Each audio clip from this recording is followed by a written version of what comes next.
안녕하십니까. 자,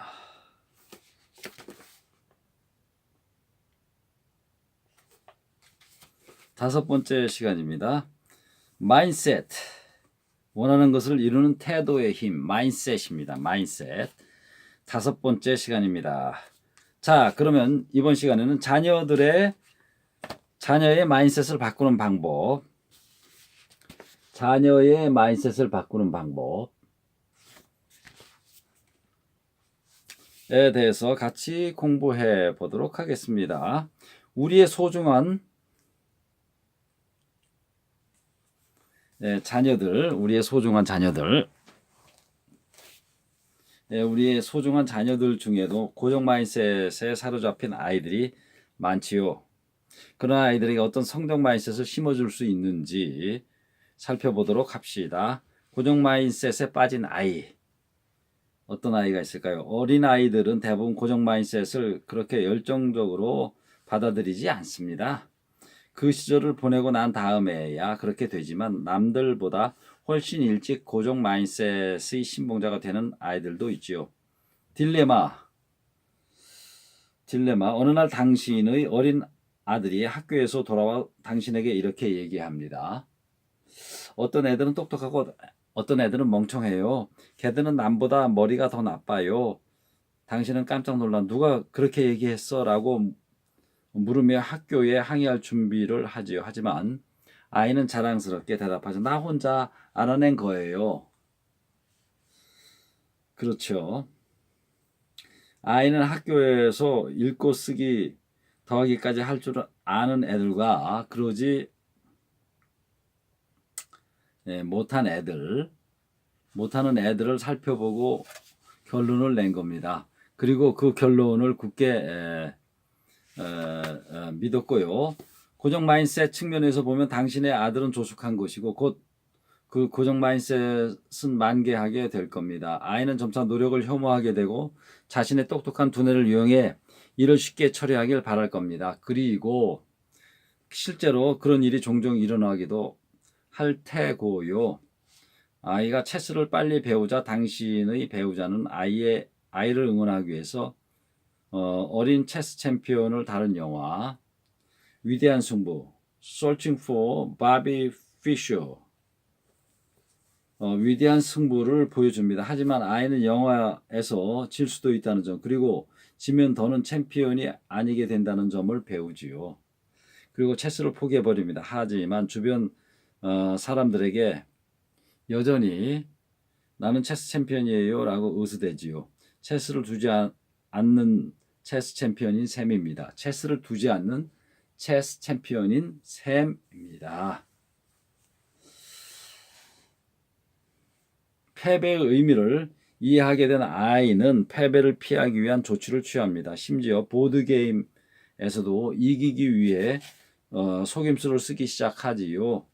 또 다른 아이들은 못하지만 자신은 할 줄 아는 온갖 것들에 대해 자주 이야기합니다. 당신 부부가 다른 아이들이 멍청한 게 아니고 단지 충분히 연습하지 않았기 때문이라고 해도 때문이라도 않았기 때문이라고 아무리 얘기해줘도 아이는 믿으려 하지 않죠. 아이는 학교에서 주변을 살폈다가 집에 와서는 당신에게 이렇게 얘기하죠. 선생님이 새로운 문제를 줘도 난 다른 애들보다 잘 풀 수 있어요. 저한테는 연습이 필요 없어요. 이 아이는 자신의 뇌에 모든 걸 걸었습니다. 하지만 두뇌를 성장시키는 데 투자한 게 아니라 칭찬받는데 이용하려는 거죠. 당신은 이미 아들에게 똑똑한가 멍청한가가 아니라 연습하는 학습이 중요하다고 설명했지만 아이는 믿지 않습니다. 그럼 당신은 달리 어떻게 해야 하나요?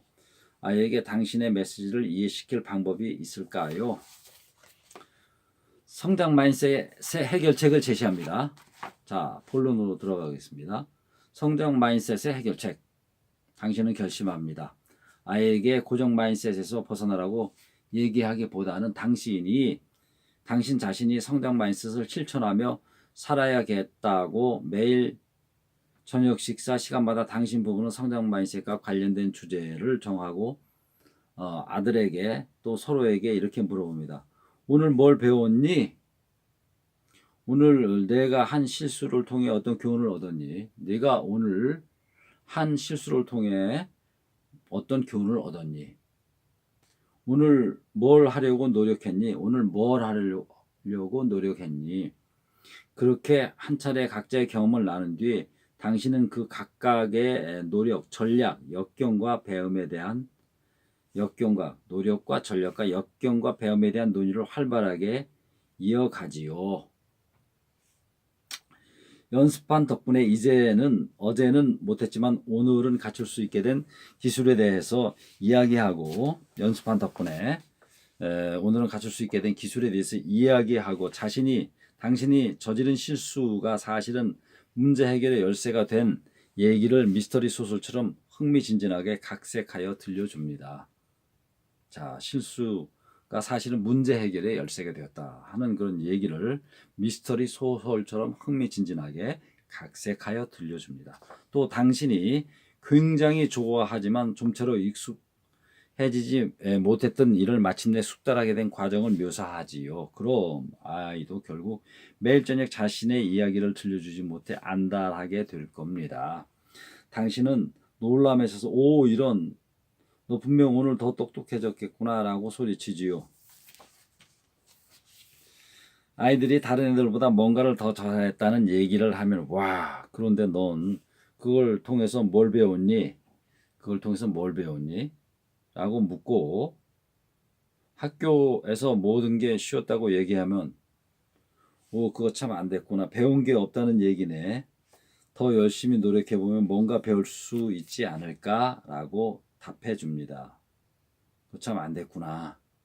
쉬었다고 하면 그렇게 해야 되겠군요. 더 열심히 노력해보면 뭔가 배울 수 있지 않을까. 배운 게 없다는 얘기네. 더 열심히 노력해보면 뭔가 배울 수 있지 않을까라고 답해 줘라. 자신이 챔피언이라고 의수되면 이렇게 말해주지요. 챔피언은 가장 열심히 노력하는 사람을 뜻하는 거야. 너도 물론 챔피언이 될 수 있지. 내일은 챔피언이 되기 위해 내가 뭘 했는지 들려주렴. 아이가 숙제를 할 때 너무 쉽다거나 지루하다고 하면 당신은 숙제를 너무 재미있게 하는 방법을 찾아보라고 가르칩니다. 그러면 숙제를 더 재미있게 하는 방법을 찾아보라고, 더 재미있게 할 수 있는 방법을 찾아보라고 가르칩니다. 예를 들어 오리라는 단어를 써야 한다면 아이에게 오리처럼 리자로 끝나는 말을 얼마나 알고 있니? 아는 대로 그 단어를 다 써보고 나중에 그걸로 한 문장을 만들어 보면 어떨까라고 제안하는 것이죠. 그리고 아이가 숙제를 끝내고 난 후 약속한 게임을 시작합니다. 아침에 오리가 개나리 밑에서 개구리를 만났네. 서로 문장을 만들지요. 아침에 오리가 개나리 밑에서 리가 다 들어가죠. 개구리를 만났네. 아침에 오리가 개나리 밑에서 개구리를 만났네. 처럼 문장을 만들죠. 그리고 아이는 마침내 숙제를 더욱 흥미진진하게 할 수 있는 자신만의 방법을 발견하기 시작합니다. 이렇게 숙제도 흥미진진하게 할 수 있는 자신만의 방법을 점점 발견하기 시작합니다. 그리고 당신은 아이가 학교 생활이나 운동뿐만 아니라 친구를 사귀는 일, 학교 생활뿐만이 아니고 모든 분야에 다 적용할 수 있다는 얘기겠죠. 학교 생활이나 운동뿐만이 아니라 친구를 사귀는 일, 또 남을 이해하거나 돕는 일에 대해서 배운다는 점에서도 이야기하도록 독려합니다. 당신은 단지 아들의 신체적 능력만을 중요시하는 게 아니라는 점을, 지적 신체적인 능력, 자, 필기하시죠. 지적인 능력과 신체적인 능력만을 중요시하는 게 아니라는 점을 아이에게 전하고 싶은 것이죠. 하지만 이후로도 오랫동안 당신의 아들은 여전히 고정 마인세트에서 벗어나지 못합니다. 자신이 원래 특별한 존재라는 게 너무 좋은 겁니다. 인간은 다 그런 게 있죠. 그걸로 끝인 거죠. 매일 노력해서 자신의 지식이나 능력을 조금씩 늘려야 한다는 생각은 아이의 마음속에 들지 않습니다. 스타는 절대 그렇게 땀 흘리는 사람이 아니거든요. 하지만 가족 전체의 가치관이 점점 성장 마인셋으로 기울어 감에 따라서 아이도 그 일원이 되길 원합니다. 그래서 처음에는 말만 앞세우다가 점차 행동에 나서게 되지요. 이런 과정을 거쳐서 마침내 아이는 마인셋의 감신으로 변모합니다. 즉 가족 중 누군가가 고정 마인셋 사고에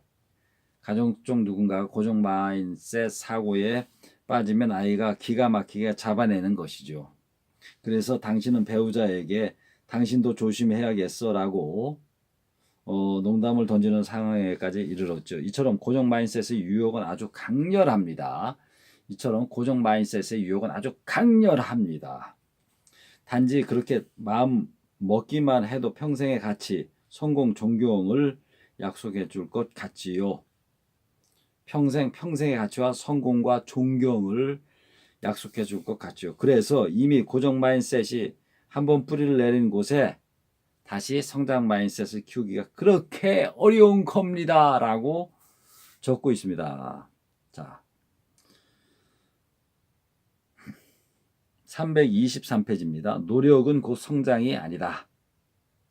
이런 그 명제를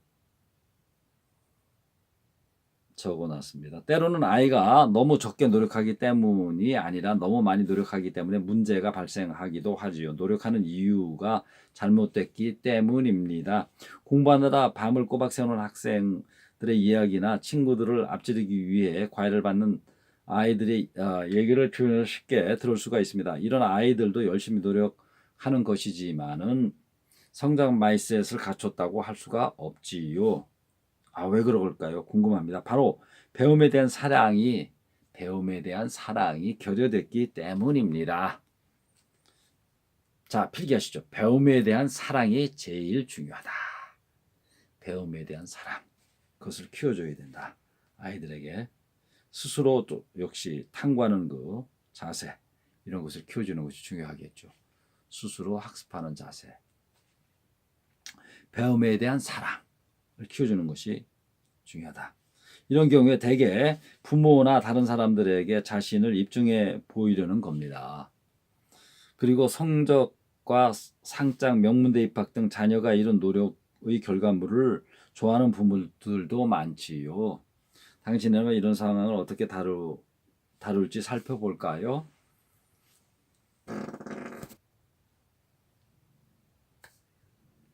자, 딜레마가 당신이라면 이런 상황을 어떻게 다룰지 살펴볼까요?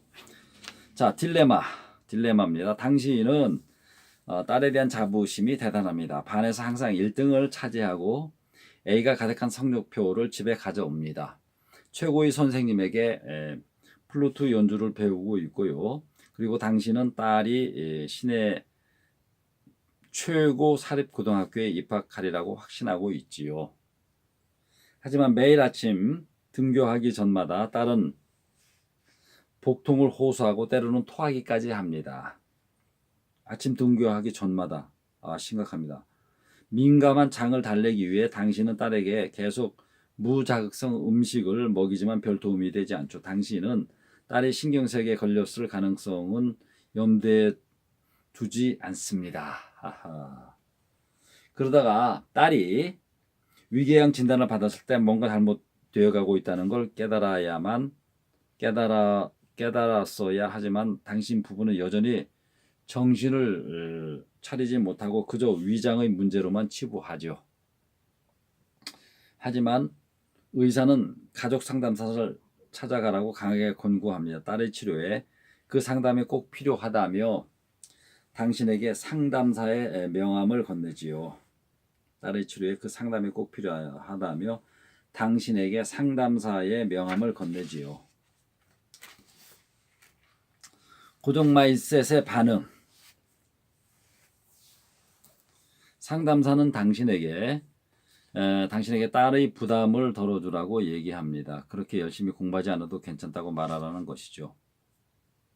어, 그리고 딸은 충분한 수면을 취해야 한다고도 얘기합니다. 그래서 당신은 그 처방대로 딸에게 매일 밤 10시까지는 잠자리에 들라고 얘기하지만 그 때문에 상황은 더욱 악화되지요.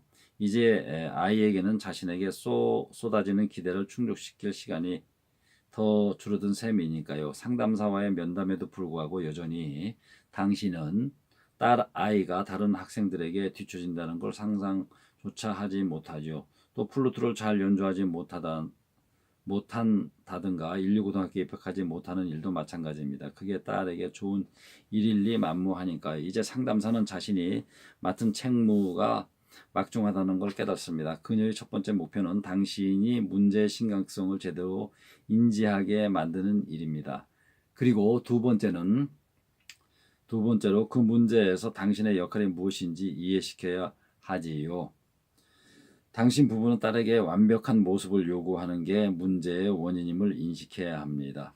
만약 딸이 당신에게 인정받지 못하는 걸 두려워하지 않았다면 아이는 그렇게 녹초가 될 때까지 자신을 혹사하지도 않았을 테니까요. 그리고 상담사의 세 번째 목표는 당신이 따를 수 있는 구체적인 계획을 제시하는 것입니다. 당신은 딸에게 성장 마인셋을 길러주고 부담을 덜어주기 위해 구체적으로 어떤 일을 할 수 있다고 생각하나요? 성장 마인셋의 해결책입니다.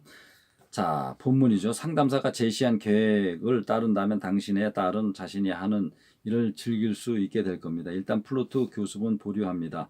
딸은 오직 순수하게 음악을 즐길 목적이라면 언제든지 원하는 만큼 연습해도 된다는 얘기를 듣죠. 또 학교에서 공부하는 목적도 되는 대로 머릿속에 쑤시어 넣기 위함이 아니라 배움으로 바뀝니다.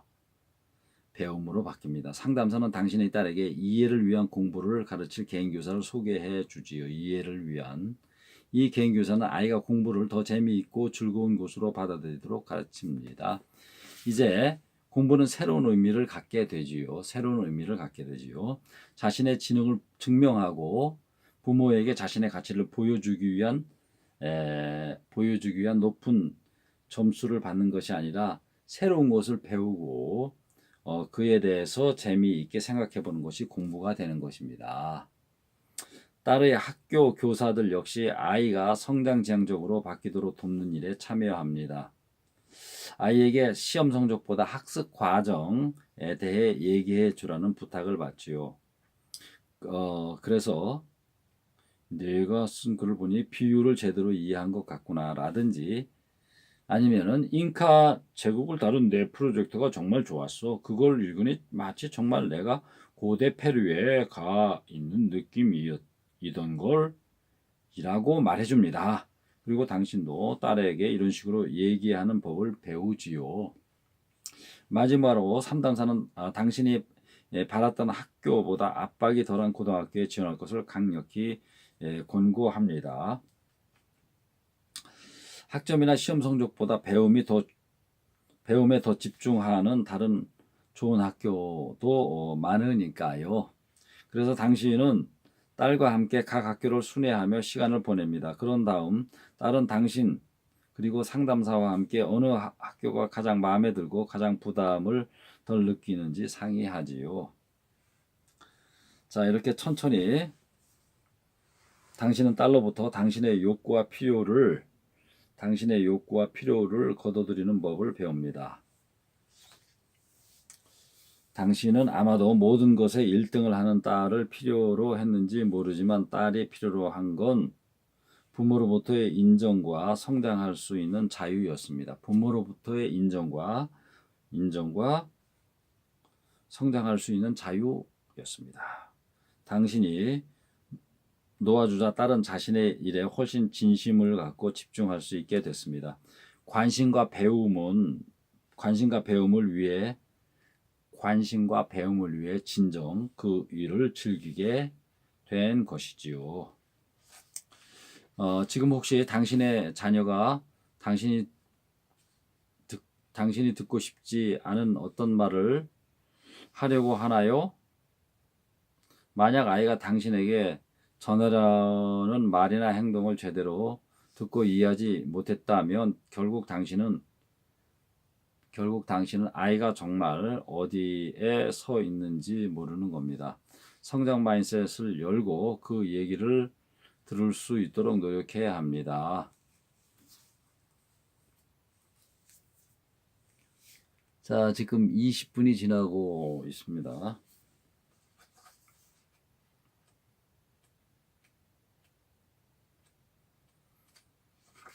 자, 마인셋과 의지력.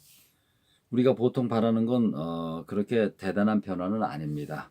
살을 좀 빼고 몸무게를 유지하거나 담배를 끊고 분노를 좀 조절하는 정도의 변화만 원하기도 하죠. 그런데 이런 일조차도 고정 마인셋의 방식으로 사고하는 사람들이 있습니다. 만약 당신이 의지력이 충분한 사람이라면 그렇게 변할 수 있을 것이지만 당신의 의지력이 충분하지 않다면 변화도 불가능하다는 식으로 생각하는 것이죠. 이런 생각을 가진 사람들은 뭔가 결심하는데 확고하지만 정작 자신이 성공을 위해 특별한 조치를 취하지 않습니다. 그리고는 결국 금연은 쉬워. 전에도 100번쯤 끊어봤거든 이라며 포기하고 말지요. 금연은 쉬워? 앞서 다룬 전에도 100번쯤 끊어봤거든 이라며 포기하고 말지요. 농담이군요. 앞서 다룬 화학 수업을 듣는 대학생들과 같습니다. 고정 마인셋을 가진 사람들은 내게 능력이 있다면 잘할 거고 능력이 없다면은 잘하지 못할 거야 하고 생각하지요. 그 결과 그들은 자신을 돕기 위한 유용한 전략들을 활용하지 못합니다. 그저 거달기식으로 공부해 놓고는 최상의 결과를 기대할 뿐이죠. 고정 마인셋을 가진 사람들은 화학, 다이어트, 금연, 분노 조절 등의 시험에 실패하게 되면 스스로를 자책합니다. 자신을 무능하고 연약하고 나쁜 사람이라고 여기는 거죠. 그런 마음으로 대체 뭘 이룰 수 있을까요? 이렇게 질문하고 있습니다. 본문에서는 제 친구인 네이선은 곧 다가올 25번째 고등학교 동창회에 헤어진 예전 여자친구가 나타날지도 모른다고 생각하고 뱃살을 빼기로 결심했습니다.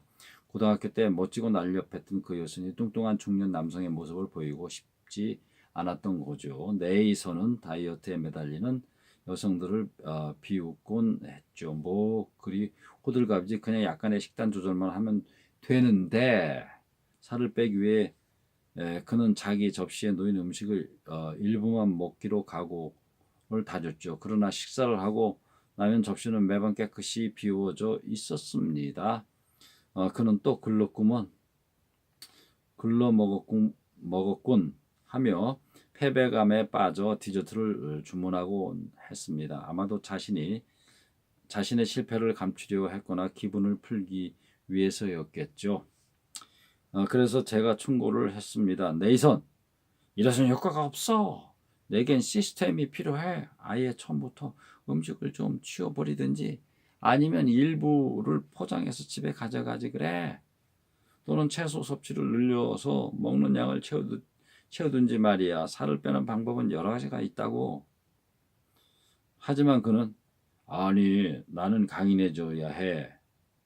라고 웅수할 뿐이었습니다. 결국 레이선은 극단적인 식이 조절 다이어트를 선택하여서 동창회를 위해 살을 빼는 데는 성공했지만 이후엔 오히려 예전보다 더 체중이 불어나게 됐습니다.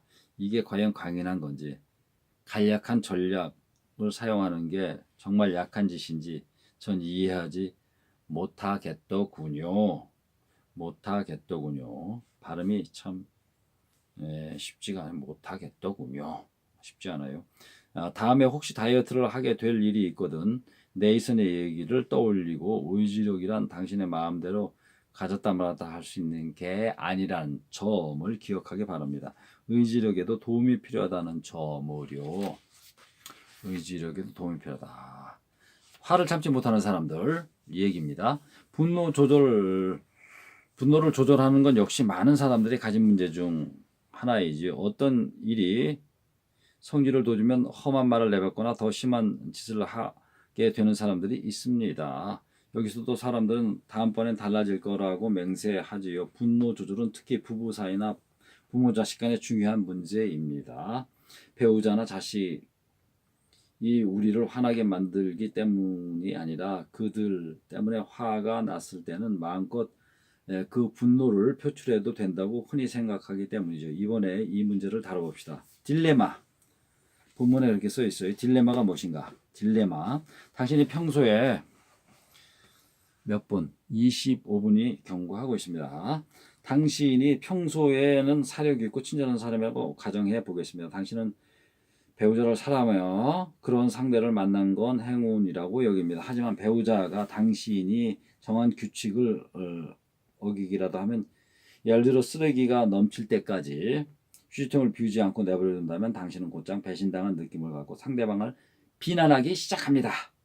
보통 내가 수천 번은 얘기했잖아 로 시작해서 당신은 뭐 하나 제대로 하는 게 없어 로 이어집니다. 그래도 상대가 충분히 반성하는 기미가 보이지 않으면 당신은 불같이 화를 내며 상대의 지성을 모독하거나, 그것도 기억 못하는 멍청한 바보인가 보지? 인신공격을 하지요. 얼마나 무책임한 사람인 이것도 안 하겠어. 자기밖에 모르는 사람이 이러는 거지. 분노에 눈이 먼 당신은 이제 자신의 주장을 뒷받침할 수 있을 만한 얘기를 전부 끌어옵니다. 우리 아버지도 절대 당신을 믿지 않았어 라거나, 당신이 무능력하다는 당신 상사의 말이 맞아. 여자군요. 당신이 무능하다는 당신 상사의 말이 맞아 라고까지 하죠. 당신의 들끓는 분노에서 벗어나기 위해 배우자는 묵묵히 물러설 수밖에 없습니다. 자, 고정 마인셋의 반응. 이럴 경우에 당신은 한동안 자신의 분노를 정당화했다고 여기지만 이내 곧 자신이 너무 과했다는 걸 깨닫게 됩니다. 이제까지 배우자가 얼마나 헌신적인 파트너였는지 떠올리고 심한 죄책감에 시달리게 되지요. 그러다가 당신이 원래는 좋은 사람이었지만은 단지 일시적으로 실수했을 뿐이라고 스스로에게 얘기합니다. 이번에는 정말 교훈을 얻었어. 다시는 이러지 말아야지라고 생각하면서, 하지만 단순히 당신이 앞으로도 좋은 사람의 상태를 유지할 수 있다고 믿으면 다음에 발생할 폭발을 방지하기 위한 전략을 생각조차 하지 않게 됩니다. 그래서 다음번에도 전과 똑같은 일이 되풀이되는 것이죠. 자, 이번에는 이제 본문 성장 마인셋과 자제력입니다. 다이어트나 성장 마인셋과 자제력. 다이어트나 분노 조절에 대해서도 성장 마인셋의 방식으로 사고하는 사람들이 있습니다. 다이어트나 분노 조절에 대해서도